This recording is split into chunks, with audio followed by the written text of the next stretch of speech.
I'm going to talk to you tonight about coming out of the closet, and not in the traditional sense, not just the gay closet. I think we all have closets. Your closet might be telling someone you love her for the first time, or telling someone you got pregnant at 16, or telling someone you have cancer.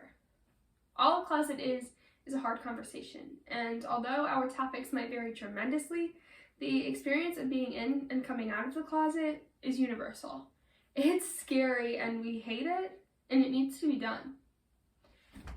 In recent years, many celebrities have defied the norm and broken barriers in the realm of gender and sexuality.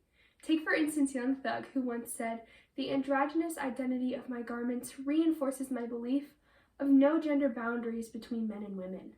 But celebrities are not alone in this, as many individuals are beginning to explore and break boundaries that have been normalized for centuries. And while not every person will choose to defy these norms in their lifetime, many will experience the feeling of being different, or the need to come forward with their own personal truth. Motivational speaker Ash Beckham explores this universal idea of humans versus hard conversations in closet. Several years ago, I was working at the Southside Walnut Cafe, a local diner in town, and during my time there, I would go through phases of malicious lesbian intensity. Not shaving my armpits, and depending on the bagginess of my cargo shorts and how recently I had buzzed my head, the question would often be sprung on me, usually by a little kid. Are you a boy or are you a girl? There would be an awkward silence at the table. The dad would awkwardly shuffle his newspaper, and the mom would shoot a chilling stare at her kid. But I would say nothing, and I would see the inside. And it got to the point where every time I walked up to a table that had a kid between 3 and 10 years old, I was ready to fight. And that's a terrible feeling. So I promised myself, the next time I would say something. I was going to have that hard conversation. And then, in a matter of weeks, it happens again. Are you a boy or are you a girl? But this time, I'm ready. I'm about to go all Women's Studies 101 on this table. So I take a deep breath and I look down, and staring back at me is a 4-year-old girl in a pink dress. Not a challenge to a feminist duel, just a kid with a question. Are you a boy or are you a girl?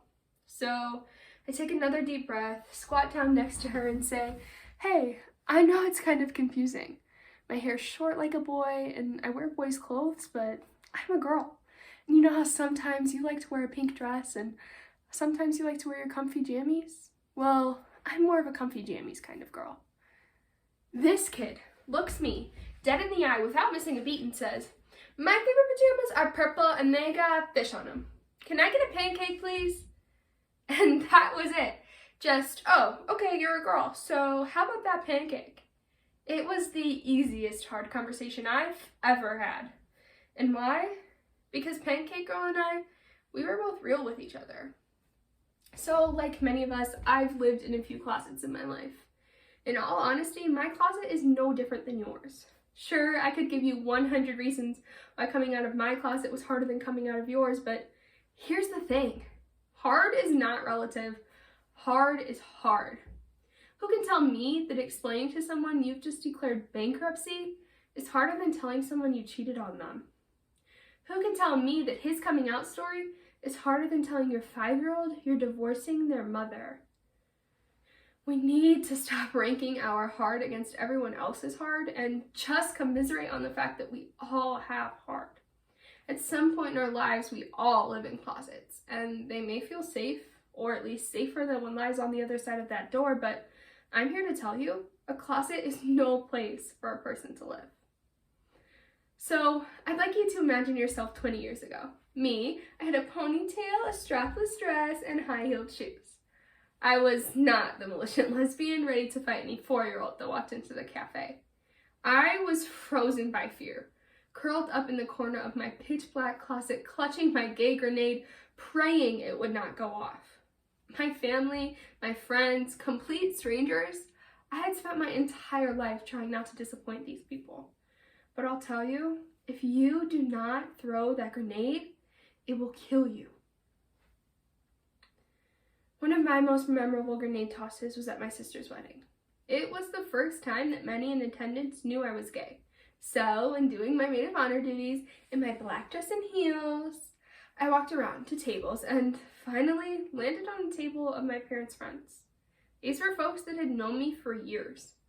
And after a little small talk, one of the women shouted out, "I love Nathan Lane!" And the battle of gay relatability had begun. "Ash, do you know my hairdresser Antonio? He's like really good and he's never talked about a girlfriend."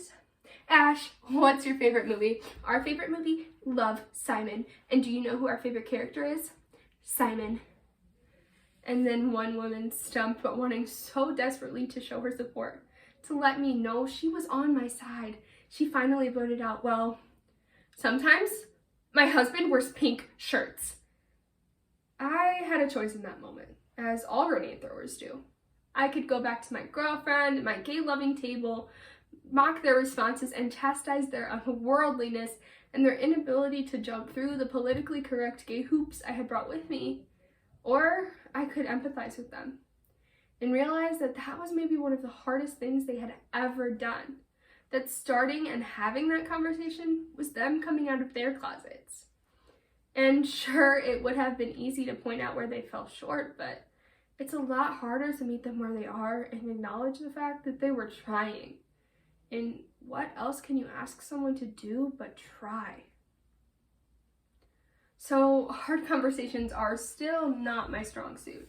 Ask anyone I've ever dated, but I'm getting better, and I follow what I like to call the 3 pancake girl principles. Now, I ask that you please view these through your rainbow lenses, but know that what it takes to come out of any closet is essentially the same. Number 1, be authentic. Take the armor off and be yourself.